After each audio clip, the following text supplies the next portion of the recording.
Mais où est passée la prix Nobel de la paix? Maria Corina Machado, chef de l'opposition vénézuélienne, était la grande absente de la cérémonie de remise du prix Nobel de la paix qui a eu lieu ce mercredi 10 décembre à Oslo. Elle a été récompensée le 10 octobre dernier pour son combat en faveur de la démocratie.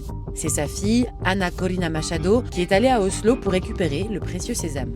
I am here on behalf of my mother, Maria Corina Machado. But although she has not been able to be here and take part in this ceremony, I must say that my mother never breaks a promise. And that is why, with all the joy in my heart, I can tell you that in just a few hours, we will be able to embrace her here in Oslo after 16 months living in hell. Maria Corina Machado est accusée d'actes de conspiration, d'incitation à la haine et au terrorisme au Venezuela. Et en quittant le pays, elle est désormais considérée comme fugitive par la justice vénézuélienne. Pourtant, Maria Corina Machado espère vivre dans un Venezuela libre et sa fille a assuré qu'après la cérémonie, sa mère sera de retour au Venezuela très bientôt.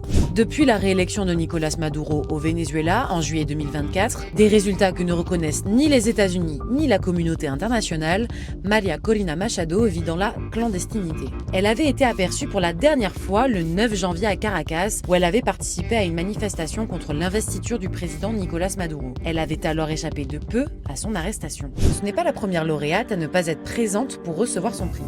8 personnalités ont été absentes, soit empêchées, soit par choix, de la cérémonie. C'est le cas par exemple de Narges Mohammadi en 2023, militante iranienne contre le port du voile obligatoire et contre la peine de mort, qui était détenue dans une prison de Téhéran, ou encore la figure dissidente birmane Aung San Suu Kyi en 1991, qui a été autorisée exceptionnellement par la junte militaire de se rendre à Oslo pour obtenir son prix, mais qui a décidé de ne pas y aller par peur de ne plus pouvoir retourner en Birmanie.